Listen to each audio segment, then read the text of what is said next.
What's good, YouTube, man? Welcome back. It's your boy J Reacts TV, man. We back again with another video. As you can see by the title and thumbnail, we're gonna be reacting to another Dr. Insanity video. Daughter leads police to mother's dead body. Feel me? I know. We should have reacted to the fake UPS situation. If y'all don't know what was going on with that, but like, it was such a big it was just crazy that I've seen it and I was like, I'm not gonna give y'all a fake reaction. I would react to it too again to give y'all my take, but as far as like getting my reaction out of it, I don't want y'all. I don't fake the reaction, y'all. We ain't about none of that faking, none of that. We genuine, be true to ourselves, and we gonna be ourselves. You feel me? But without further ado, man, make sure I like, comment, and subscribe. Make sure I turn on that post notification, that bell on so y'all know when I upload. And without further ado, man, let's get into this video. It's about to be this might be a hectic video. Might be another video. The door was locked in the room. Yeah. And okay, can you sit right here for me? These are the two daughters of 28-year-old Ashley Fish. Ashley Fish don't look bad. She look kind of good. She look like she like 34, 35. Let's see. In just a few seconds, they're going to lead the officer to their mother's lifeless body inside the bathroom. And she got 4 kids, 4 daughters too. We're burning and she's in there.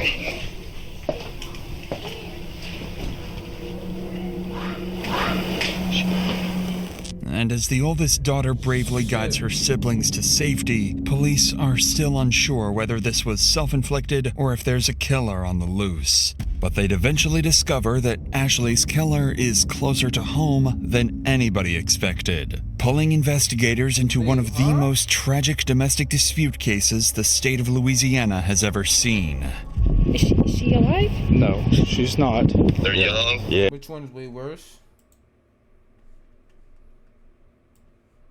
Oh, Jeepers Creepers. Okay, we're running the plates and we've got some people on their way out to the old church. And These kids you saw on that wall, who were they again? Darla Cleaway and Kenny. I ain't gonna lie, bro. To be honest, Jeepers Creepers. I don't even gotta watch. I already seen Jeepers Creepers. I don't even gotta watch it to completely be honest with you. Like, if we had to choose between what I'd rather face, it would be I'd rather face the Leprechaun than Jeepers Creepers any day. Like, what is he doing to me? Like, I really beat fire out of a Leprechaun. I ain't gonna lie, especially if it's him. Stop, bro. I ain't gonna lie, I'm more scared of Jeepers Creepers than I am than the Leprechaun. Yeah, he done a number on her. I eat the Leprechaun for cereal, my nigga. Lucky Charms. What are we talking about? You know what I mean? I wanted him to leave. Get out there. Leave the girls alone. I said I'd just shoot you. Is she alive? Than anybody expected, pulling investigators into one of the most tragic domestic dispute cases the state of Louisiana has ever seen. Is she alive? The new Jeepers Creepers. I think I seen that too. Bro, I watch a lot of movies, bro. I ain't gonna front. I watch a lot of movies, so it ain't like I never seen them.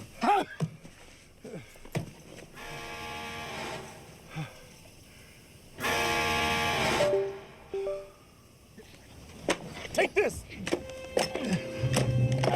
Son of a...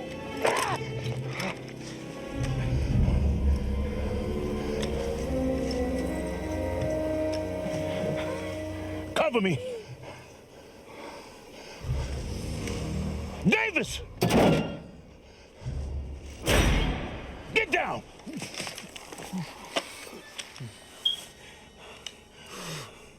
Don't give him what he wants.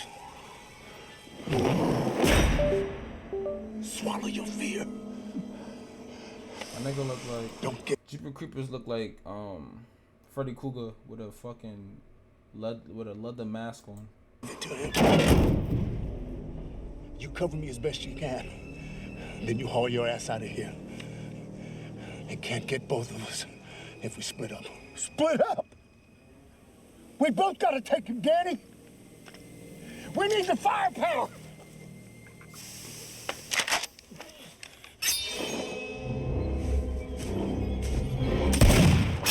Oh.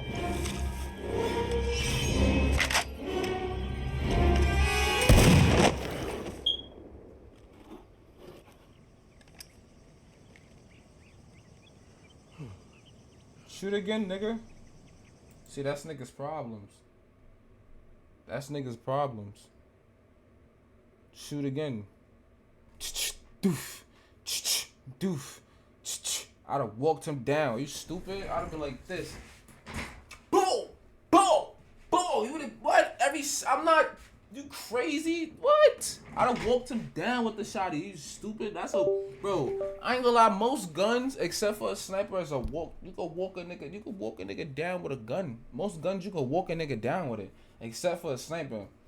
I ain't gonna, and a fucking rocket launcher, I ain't gonna lie, you're not walking a nigga down with a rocket launcher. You might blow both of y'all. You might lose a limb or two. But most guns, nigga, you go walk a nigga down, especially a shotty, bro. Are you crazy?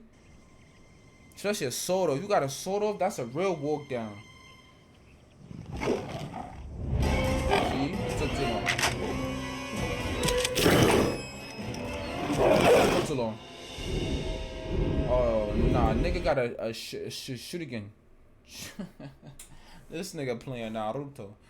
Yo, this nigga think this shit is anime. This nigga threw a shuriken at him. A ninja star. You got 10 guns, pistol. You said, oh, I got 10 shotguns, pistol, 9 mils, revolvers, and snipers, 100 rifles. And that's it. Type shit. Stop out.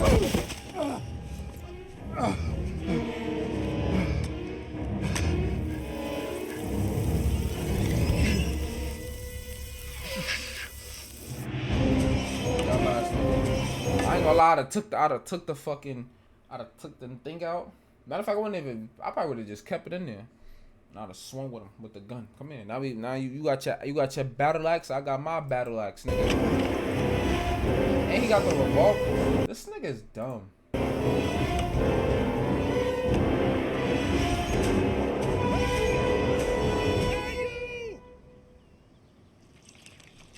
I know Jeepers Creepers was a black nigga. Just the way he be moving. This a black nigga. For real, for real.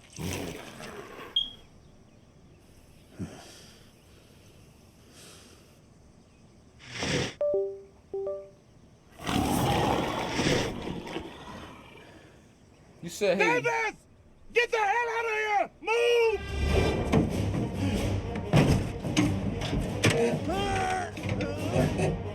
Oh, you bullshitting. Oh, you bullshitting. Oh, you bullshit. You wasn't even supposed to. I ain't gonna lie, I'm about to start watching this shit, bro. It's gonna piss me off. Because, first of all, you say, yo, hey, you're not next to the gun. The gun not even reloaded. And you want to talk about some, hey? You deserve to get packed up.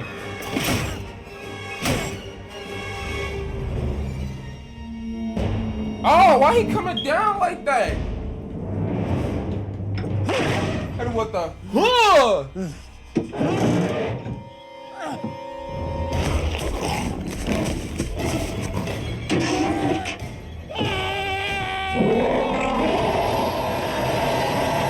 Bro, what is the other cop doing?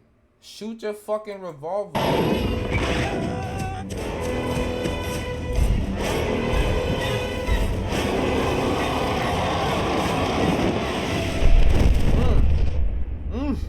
Hit him with the fucking the Spartacus move. This is not the Spartacus, my fault.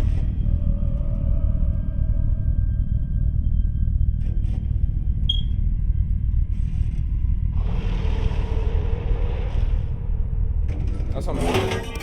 It doesn't even matter. She should have been shot that bitch.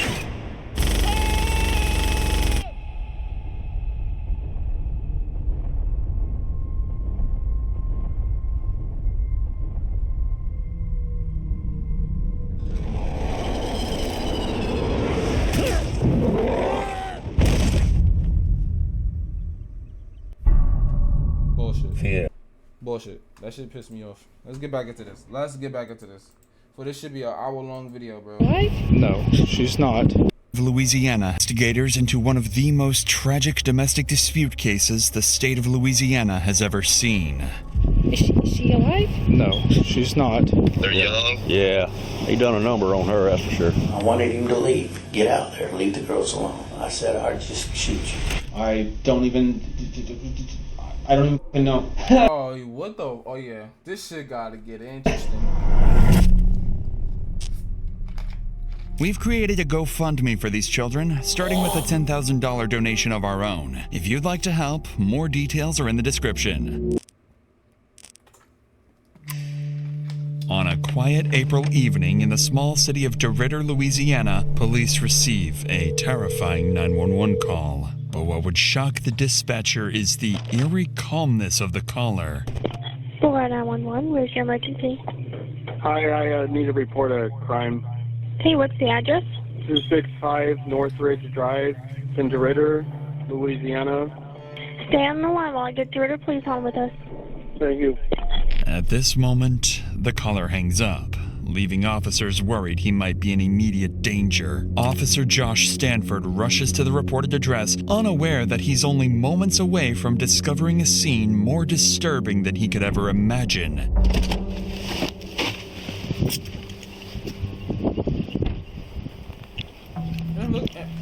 And it's funny because that looked like a nice neighborhood too. Like I'm not even gonna front, like that looked like a nice neighborhood. It's a nice roundabout. Got got the parks and swings and stuff, nice grass, like shit crazy. You all right, babe? The door was locked in the room. Yeah. And Okay, can you sit right here for me? yes. Is anybody in there? No, my sisters are inside right there. Okay. And we got my mommy. The eggs are burning and she's Oh in my there. god. I wasn't even trying to be funny. That actually really hurt my soul when she said that. We gotta find mommy. Oh man. Okay, y'all come in here. Come right No, here. I don't want to go. Come here. Stay in here. Stay in here.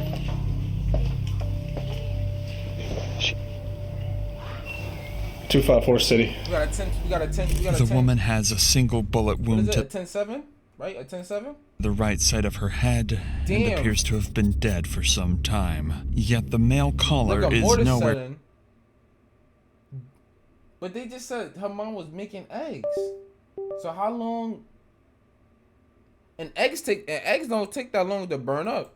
To be Facts. found. But then the officer remembers there are still 4 young girls nearby who have just lost their mother. Come here!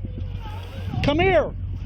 We're all alone. Come help me! Come help me! Do you know these children? Yes, they're our neighbors. Okay. Yeah, like Maddie. You got parents here? Yes. Huh? Can you take them to a secure place for me? Good shit. Good fucking thinking. Good fucking thinking. I like that. You took them out of a place. Listen, yo. Parents here? All right, listen. I need you to take them here. I need to assess this situation because there's only him right now at the moment. And he got the kids here. You got 4 children here that's under the age of 18 and 16. And you know what I'm saying? Let's lock in. That's crazy, though. I like that. Was there anybody else here, baby? I don't think so. I don't know. Okay. And an unimaginable act of courage. And she able to respond. She able to do stuff. I like this. The This eldest- is why you gotta teach your kids. Yo, bro. There's certain things you gotta teach your kids, bro. And one thing, that's why I want to have 5 kids, bro. Because you see, in a situation like this, you see how one of them, it don't have to be the oldest. Sometimes the oldest, it may not be the oldest. It may be the youngest, whoever. But you see how they have each other. I want them to have each other, bro. I want one person to be able to lean on the other, bro. Like, come on, like, and I want to, oh, man, it's crazy. His daughter guides her younger siblings to safety, leading them to the neighbor's house. The neighbor bravely takes in the 4 traumatized children, who would later turn out to be instrumental to the investigation. Officers head back inside to try to locate the caller, completely unaware that he's the one who pulled the I still got trigger. more dots. Is there one victim or 2? I'm at Northridge. City, do I have one victim or 2? So we need to clear the rest of the house. I'm under the impression there was a male here too. Okay.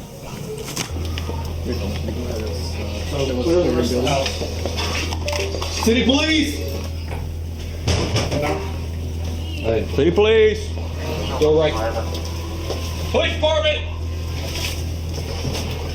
Quick! See, when Gladys was on the phone with him, I was under the impression there was a male subject that had been shot. Look out in the backyard.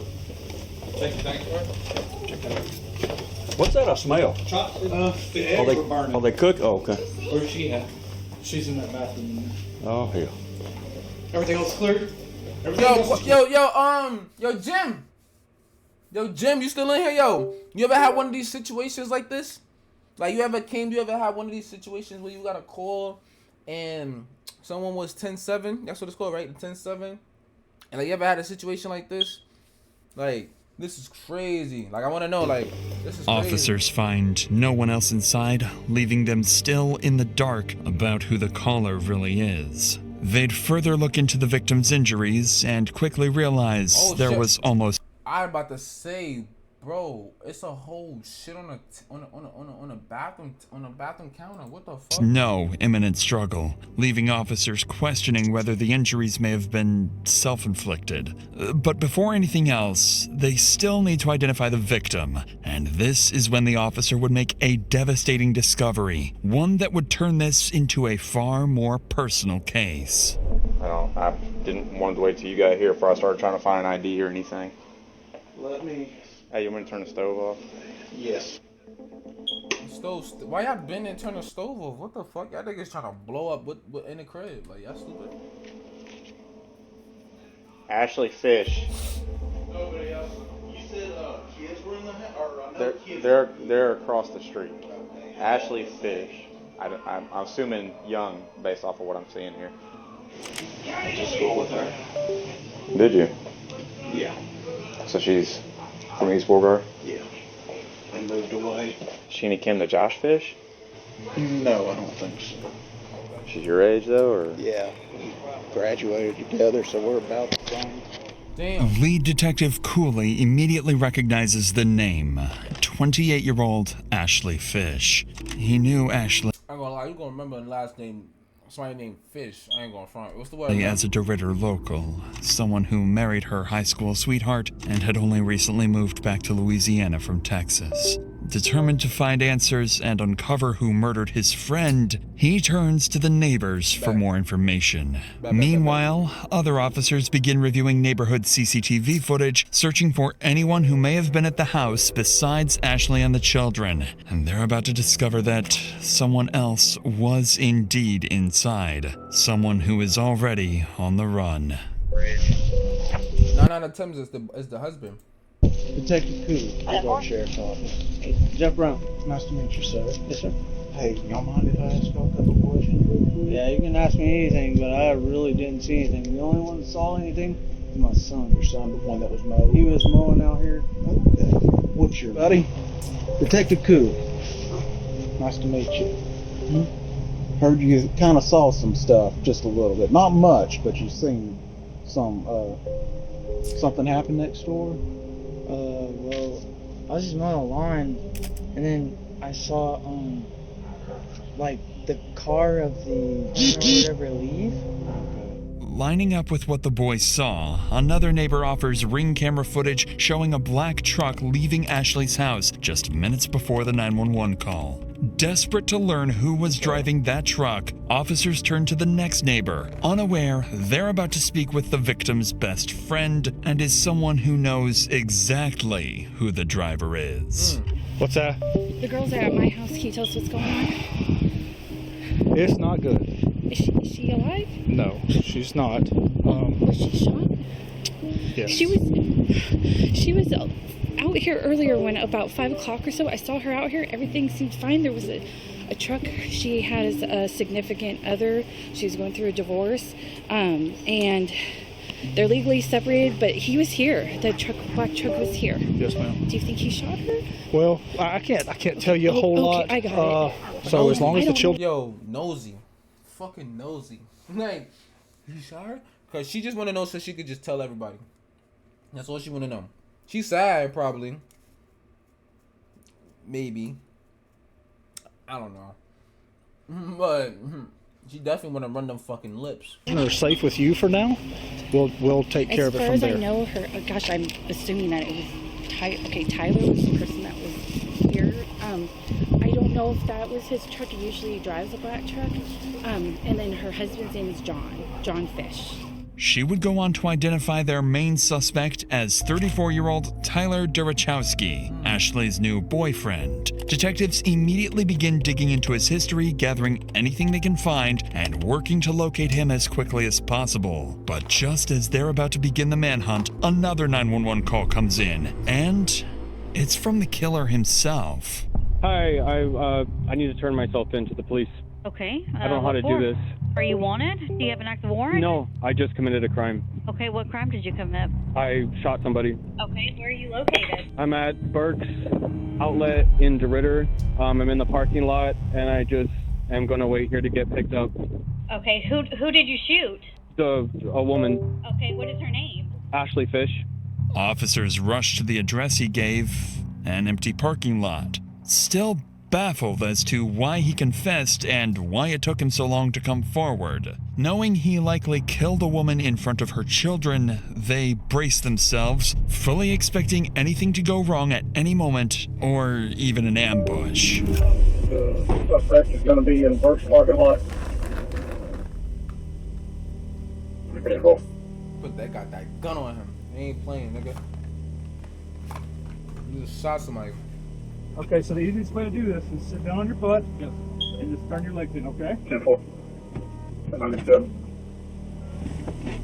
I'm good if y'all want to go with distance. Are you out with that subject at first? Can I disconnect?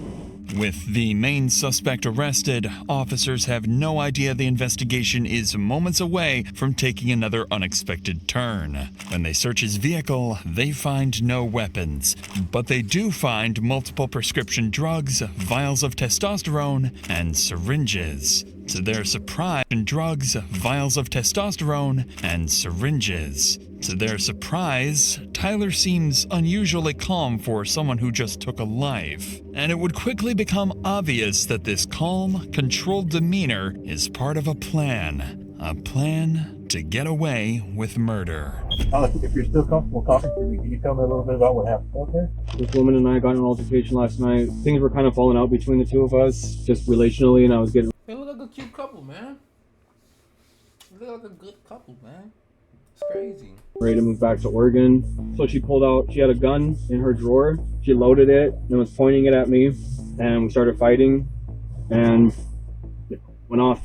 Tyler insists he shot Ashley in self-defense after she pulled the pistol on him, immediately complicating the investigation. Once he's brought into the station, officers relay this information to the team at the scene, who would begin searching for anything that might support his claim. And unexpectedly, they do find one piece of evidence in Tyler's favor: the murder weapon itself. Here's what I've got right now.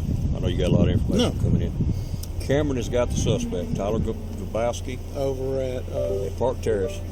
He gave himself up without any problems. And he told y'all that he did it. Yeah. They see the hair in it. I've called in the serial number. It's gonna be a Smith & Wesson. She been here for a minute? If I had to guess, I mean, 'cause she's still having some coming out of the wound. She's still pretty warm, and if I had to guess, I'd say it's been between 45 minutes and an hour and 20. Was that sitting right there? Yes. All right. So once they run the strip, we'll be back out and we'll get a search warrant. Is that 40 caliber? Detectives still find no evidence of a struggle, but they do. Gonna watch a movie? Yeah, but not right now though. Not at the, like, I don't mind, but not right now at the moment. I want to get these reactions and shit out of the way and shit like that. But I'm definitely down for one. What movie you got in mind? But what I was gonna say was though, it's so crazy because people be thinking that like they could really get away with murder, bro. Like people really be thinking that they can really outsmart the cops, and I don't be understanding why.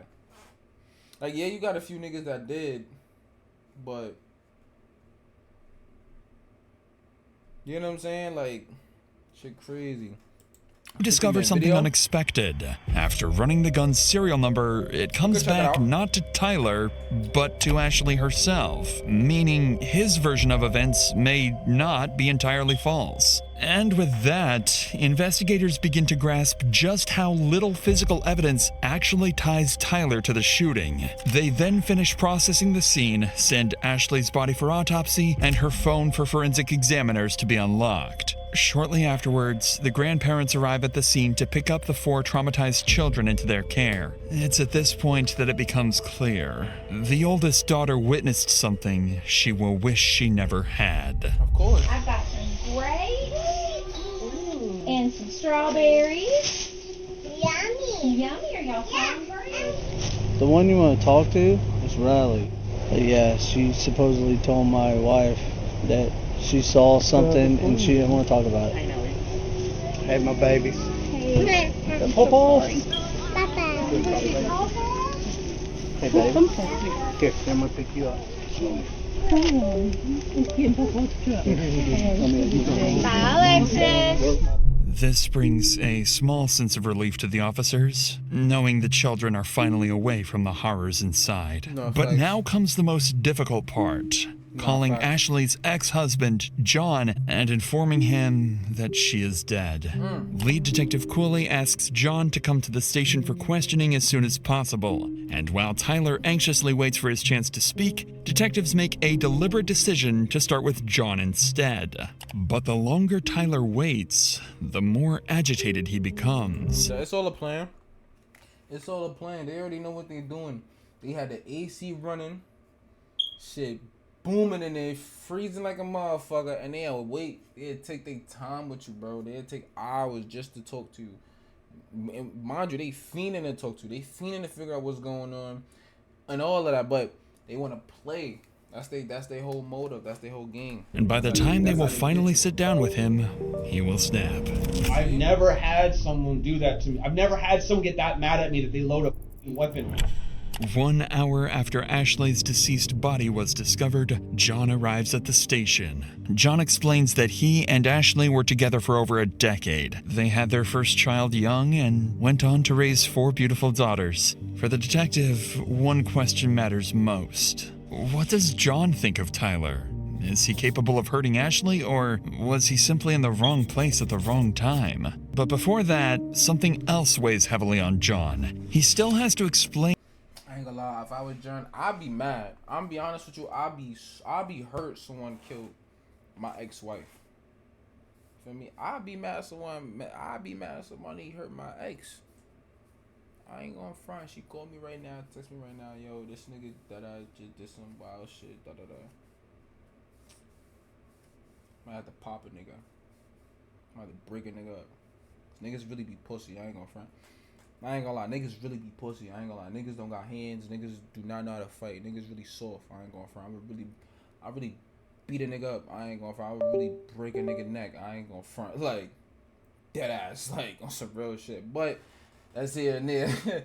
That's here and there. You feel me? But I ain't gonna lie, I would be heartbroken, bro. I'd be devastated. I ain't gonna lie.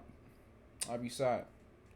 But something that happened to my kids, to one of my 4 daughters, I'm burning the earth. I promise you, the earth is going to burn. There's nothing you can say to me. I don't give a fuck. I'm burning this whole entire place down.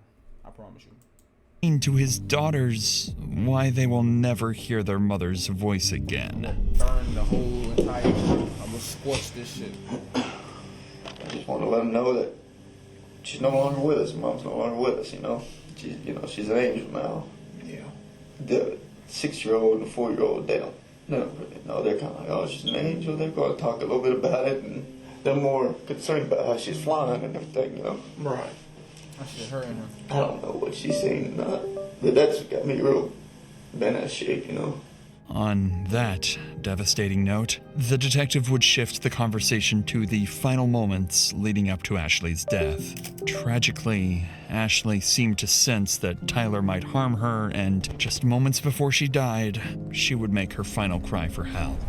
when I see that, he's calling. What runs through my head, and it's great. We got some bull crap. We got some bull crap. They're in some kind of argument, and they're trying to drag me into this, and I don't want to be part of y'all's drama. I don't want to be part of y'all's drama. Nothing in the past has ever felt like there was anybody in danger. Talking to my kids, the kids never tell me anything's going bad around the house, so I'm not really feeling too in it. And through all this time, you know, I text back, I'm not trying to get in y'all's drama. That's when she texts, he won't leave, I know. As soon as I got that, when I actually looked and seen that he's not leaving, I called. She's like, hello. And the first thing I go, what's going on? He's mad because he's got to leave. And I said, are my kids okay? Are my kids safe? She said, yes. Because I was a little concerned, but I wasn't like super, I'm just ready for him to leave, like, hung up. And then I texted her, said, talk to my kids, please, at 6:55. I just couldn't get a hold of her, and I was like, this is weird. This is just, you know, it was just odd. This is the moment at 6:55 p.m. John lost all contact with Ashley, and with it, the hope of ever rebuilding a future with her. Shortly thereafter, Detective Cooley wraps up his interview with John, who has made one thing clear.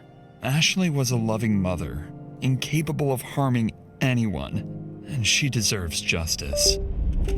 Still not ready to begin Tyler's interrogation, fully aware that physical evidence against him is alarmingly weak, the detective instead brings in Ashley's other relatives to give their statements, hoping to better understand Tyler's character and whether he truly is a cold-blooded murderer. And it doesn't take long for one thing to become clear. Every one of them deeply distrusted Tyler, to the point of even threatening his life, fearing he might one day snap and hurt Ashley. You know, I did threaten him. You know, I wanted him to leave, get out there, leave the girls alone. You know, I said I'd just shoot you. You know, but I didn't. You know, and I went home, and my wife and my daughter, you know, they talked some sense into. You know, but I mean, thoughts crossed my mind hundreds of times now. You know, if I'd have carried that out, I know it's bad, but they'd had the mama. He's there, and he comes out, and I think he shook my hand, and I'm like, you know, hey Tyler, nice to meet you and whatnot. And he just goes straight in the door and picks up Ashley's guitar and goes and hikes his leg up on the damn trampoline and starts looking at the moon and playing guitar. And I'm like, Ashley, what in the f*** is he doing?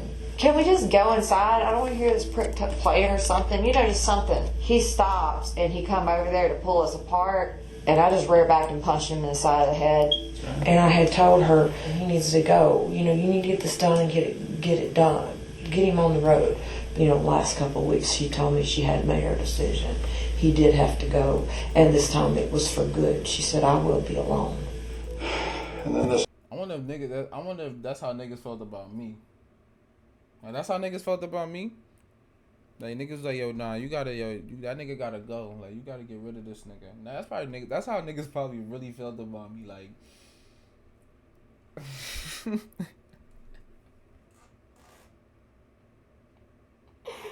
Yo, bro, if you know, you know, bro. But, like, I think that's how niggas really felt about me, bro. And I be chilling, bro. We be doing nothing. Like, I don't be, you know what I'm saying? Niggas really don't be liking me. So the guy, man, and I talked with my wife about it. I said, I don't understand why somebody that supposedly has got their living already set, you know, they ain't even got to work for a living to start seeing somebody that has 4 kids. He has no kids. I said, the only thing I can think of is maybe he's a damn. I said, that sounds suspicious to me, you know? Yes. It quickly becomes clear to the detective that Ashley's relatives all wish she had stayed with John instead of Tyler. A walking red flag. That's what I... fully capable of snapping at any moment. But everything else investigators have is still circumstantial. Still, there's hope. Police did find some concerning items in his car. Multiple anabolic drugs known to affect mood, judgment, and irritability. However, even with these findings, detectives are grasping at... Damn, this nigga had problems. I forgot he was taking testosterone. That's why he brolic. Nah, he's wildin'. draws. Yet, with time slipping away, Detective Cooley knows he can't wait any longer. It's time to come face to face with their killer, who, by this point, has been waiting for hours, growing increasingly impatient to speak. With the right lawyer, he has a real chance to walk free. Without one, a single wrong word could now cost him his freedom for life. And for Detective Cooley, this isn't just another case. Ashley was his friend, someone he had known for years. Now he has to sit across from the man who has already confessed to killing her. Let's stop that right here, right now. Just because I went to school with a nigga, that doesn't mean that is my friend. What the fuck? He probably never spoke to that girl a day of his life. He probably never sat next to her. Probably was in the class with her for one semester or for 1 year or some shit like that. He probably probably gave her a pencil one time in his life, bro. Like let's cut the bullshit, okay? We don't. Okay, if I record, let's not make it that. Help me keep everything in track. You feel me? If we don't know for my biggest thing is I want to know who you are, because that's very important. We need to know who Ashley is. That's very important. It's not just the events of what happened tonight. It's the whole totality of the history with you guys, because that's going to help best explain everything that led up to where we're at. I'm gonna tell you that you remember the saying, "The truth will set you free." The truth will set you free in here. It's up to you. I can't make you. I would love to know. We would all love to know, just for the sake of you, and for the sake of Ashley, obviously. I mean, I feel like giving a statement just because I'm here. I don't know how long we wait for a lawyer to get here or whatever, but I just wanted to talk about what happened, tonight. So I don't know if that's, I think it's important, because right now we've got, obviously, I think I need to tell what happened. I left about 6 p.m. a little around 6. I ain't gonna lie, certain people don't come. First of all, some people don't really just turn themselves in when he done something like that. That's one. Two, for him to turn himself in and be able to want to talk about it, he might have. I don't know. Let's watch. I'm not even quite sure when it was when I called the actual police department. I called 911. What I had left it as, there were 4 children in the house and a woman. From the outset, detectives suspect Tyler has a plan, and that turning himself in may have been his first step in trying to appear more innocent. And as the interrogation unfolds, that plan becomes crystal clear. Everything that happened that night was, according to him, Ashley's fault. The woman and I had an altercation with a loaded weapon, and she had a bullet in her head. Oh, you seen this Never before? initiated violent contact on her like that. I'm not the one that pulled the gun. Nigga said, don't spoil it. I don't have the gun. I don't want the gun. I don't want to in disputes with a gun. No intention to shoot Ashley. No. I've never had. I don't want to take a mother away from her 4 kids. That's not my thing. I close the door. I lock the bedroom door to the bedroom so the kids don't go in there. I had emptied out the gun. It was empty, and I left it there. And I went out. I didn't know what the fuck to do. I'm sorry. I wasn't perfect. The kids were there. There's a 9-year-old there that's really responsible and was watching the kids. The neighbors were outside across the street, or I had seen neighbors outside at one point across the street. I felt like I just needed to go and be like, this just happened. So I drove to the parking lot down the street and just called 911. In Tyler's own words, the shooting was merely an altercation. But what stands out even more is how he refers to Ashley only as a woman, never as his partner or ex. Up until this point, Tyler has not shown any emotion when talking about Ashley. He did say that, and then he was like, in the 4 kids, you don't know them? Yeah, I'm pretty sure y'all was dating for a while. I'm pretty sure she introduced you to her kids' names. Any woman's gonna do that. Oh yeah, this is my son, Jason. This is my daughter, Tiffany. What do you? Okay. Detectives can sense something beneath the surface. You know the age, but you don't know the name? Okay. Tyler avoids eye contact. He rambles, fidgets, and appears restless, almost like he's on the verge of a breakdown. And the moment detectives ask about Ashley's children, Tyler would finally crack. And she's got how many kids? 4 kids. 4. That's what I was told. Yes. Okay. Do you know their names and ages? Yes. Yeah. Emma's 2. Josie's 4. Lexi is 6, and Riley is 9. Okay. Were they all at the house tonight? Yes. Okay. This is the first real emotion detectives have seen, but they needed to determine whether this is genuine guilt, a calculated tactic, or emotional instability tied to his anabolic substance abuse. Aware that Tyler could shut down the interview at any moment, Detective Cooley grows more cautious, so he starts carefully probing Tyler about any problems in his relationship with Ashley. And this is when Tyler would slip up. I was married for 5 years, and I felt like a man of honor, and I had a ring on, and I was proud of it. I was proud to be married. I was proud to be a good husband, and I fell into this weird relationship that I never wanted, to be in. I've never wanted to be a part of, and I just went down this road that I just kind of felt like I could never escape from. It was like drowning in it, So I'm just like I was able to divorce in Oregon, it went through in just a couple months, and it was finalized and it was done. Her thing has been a year. Right. It takes a year for them to do the separation process and everything, and so we've just been kind of in that whirlwind of back and forth with everything and stuff, and I've thought about leaving multiple times. I've wanted to leave multiple times just because it's kind of too much to just take, being like, am I taking this man away from 4 kids, like his 4 kids, whatever. I just have felt I felt a lot of guilt in my life in this relationship. According to Tyler, he felt guilty and was planning to walk away from the relationship. But detectives already know this isn't true. Ashley's ex-husband has already shown investigators messages in which she repeatedly complained that Tyler refused to leave. Additionally, detectives uncovered love letters exchanged between Tyler and his ex-wife, proof he wasn't trapped at all. To my love, by the time you see this letter, you're miles away from me. All. Between Tyler and his ex-wife, proof he wasn't trapped at all. To my love, by the time you see this letter, you're miles away from me. Don't be mad. I hid one last love letter in your things. You defeated the world to get to me. I'm never going to forget about you. Don't forget about me. I hope you're ready for when we meet again. It's clear to the detectives that Tyler left his marriage by choice and could have gone back at any moment. So Detective Cooley would push further into the dynamics of their relationship, asking whether things had ever turned abusive. It's at this moment that Tyler's mask would slip, revealing a deep insecurity about his masculinity and a resentment towards Ashley he can no longer hide. Has it ever become physical? Has she ever hit you, struck you, kicked you, slapped you? Slapped. A couple times, just kind of slap with things, shoes or something like that. She's hit me with shoes and stuff. Out of anger? Frustration, yeah.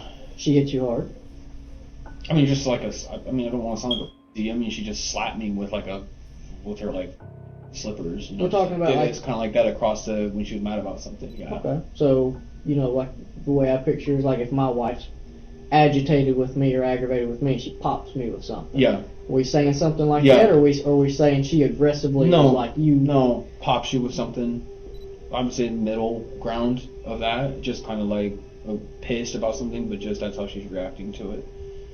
But she wasn't overly I'd never seen a level of aggression to this point with the gun. I don't know where that came from. I have no idea. I've never seen her do anything, pull any shit like that ever. I didn't even know she could. But now, Tyler would inadvertently reveal something far more disturbing. I ain't gonna lie, that's one thing you gotta realize dealing with people, whether you in a relationship or not, friendship or not, never expected from people, bro. It be the people closest to you, people that you love dearly, people that you spend your whole entire life with, or you knew your whole entire life, friends too, you know what I'm saying, and they'll do the most outlandish shit to you, bro, and you wouldn't even expect it. You'd be like, yo, I thought you was my mans. I thought, that's crazy. You know what I'm saying? Or you in a relationship, male or female, and the nigga or the shorty do some shit, you be like, yo, I ain't never expect you to do no shit like that. That's crazy. So you can't have, your expectations from niggas gotta be low, bro. It have to, bro. You gotta expect the unexpected from niggas, cause you never know, bro. I promise you. Shit is crazy. Shit is sad to say, but I mean, you got a few apples out there. You got a few good apples that you could really trust. Feel me? You ain't gotta really do too much. Sometimes they just fuck with you because of your energy, or they see how you are as a person, and they wanna be around you. But sometimes you got them niggas that just be trying to just fuck your whole shit up. About himself. As part of their custody agreement, Ashley wasn't allowed to have anyone stay overnight, including Tyler, a rule he knew very well. And as soon as their relationship began to fall apart, Tyler's first instinct was to expose that violation to her ex-husband, knowing full well it would cost Ashley custody of her children. And so our relationship was really falling out here, and I threatened to tell him the truth when I was getting ready to leave. I was going to call her husband and be like, I've been spending the night here. I don't know what legal ramifications it's going to have for you guys in your life and your world. I've been in this relationship with you. This relationship has hurt me in a lot of ways. I've sacrificed a lot of things. And for me to go and have closure, I think that, like, I'm just going to let John know the whole truth, that he deserves to know the truth. And I'm sorry. It was kind of an ugly ending for both of us, this woman and I. Tyler has just shown how quickly he can retaliate and how easily he could justify harming Ashley whenever he felt the need to do so. But according to Tyler, what happened next wasn't just another argument. He claims Ashley suddenly escalated the situation to a deadly level by pulling a gun on him. She has a loaded gun, or she has a gun in her drawer next to the bed, and I was in the bedroom talking with her, and she loaded her gun and cocked it back and basically told me that she wasn't going to let me call and tell. And so this just went to like 1,000, like 0 to 1,000 in like one blink of an eye. I'm like in the bedroom talking with her, having a normal conversation, and she's like loading a gun in front of my face, and she has a pistol. Like literally packing some stuff, putting some stuff in the drawers. I wasn't doing shit. I didn't hit her. I wasn't like fighting her or anything. I was just talking. And she like loaded her gun and was pointing at me. I just know that like that's where that started from. And I'm not saying that to do something. My thing is, this is where I'm lost at though. Cause like, okay, say this is the case. Say this was what happened. And say this was what's going on. Cool, right? Boom. She got a bullet wound to her head. So if you was fighting her off to save yourself, you would have just took the shot. You not just going. That's execution right there. That's a one shot, one deal, nigga. What are we talking about? Like, dig myself in the grave, like, oh, the past, he never saw it happen, and now she did it. That sounds like bullshit. No, she did it though. I'm a man. I'm a lot stronger than her. I was aggressive, but it was like, she's shot that gun before. She knows what the fuck she's doing with it. I don't shoot guns. I didn't barely shot a gun in my life. And so the whole way it happened, I feel like for me, I didn't mean to do anything. I didn't mean for her to do anything. It was like, basically felt like it was like just fighting for my life. And I feel like it was like, this is how it ended. According to Tyler, this chaotic struggle wasn't aggression, it was survival. Detectives continue to press for details about what happened in the bathroom, and what Tyler would say next would either support his self-defense claim or unravel it completely. Okay, how long from the time she came into the bathroom to where it escalated to the point she gets shot? Talking about seconds or minutes? 2 minutes probably. Talk to me just about struggling. Those 2 minutes. Talk just to me fighting, it's a combination of talking, moving the gun around each other, just like I'm trying to grab her, I'm trying to hold on to her. It's just like, it was just felt like it was like fight for survival. I don't know what was going on. I felt like she was going to kill me. So at no point you stripped the gun from her and had the gun in your hand totally? Not until it was over. Not until she was on the ground. Were you on top? Was she on top? Behind. You were behind, like kind of like this, like kind of trying to do like a chokehold shit thing or something. She was like trying to get the gun to me, so it was just in our general facial areas. Okay. See, he's clever for saying that, because that was my whole take on it. Like, how the fuck do you to the head? Because the only way I'm thinking is if you okay. After the shot, what happens? I don't even. I stood there and I couldn't believe what the fuck happened. And the first thing I thought of was, I have to call somebody. I have to get someone here. I have to stand up for what I've done. Tyler is becoming increasingly more agitated, forcing detectives to call a short break, concerned that pushing any further would cause him to shut down completely. But the moment they step outside the interrogation room, everything changes. New evidence comes in, and it directly contradicts Tyler's story. Tyler claims Ashley had the gun in her hand and they were fighting over the weapon. But when Ashley's body was discovered, her phone was still in her right hand, her dominant hand, meaning she hadn't been holding a weapon in the moments before she was shot. Then came the most damning detail. Ashley's hair was found inside the barrel of the gun. Combined with skull fracture patterns, it proved the weapon had been firmly pressed against her skin when fired. This wasn't self-defense. This was a cold-blooded execution. What did I say? This was an execution, bro. I know what I be talking about when I watch these videos, man. Like, I know what I'm talking about. Facts. But that's crazy. Exactly what detectives needed. Armed with this evidence, Detective Cooley re-enters the room, and this time, he's ready to confront Tyler about his story. But to the detective's surprise, his controlled demeanor has disappeared, and Tyler is about to lash out.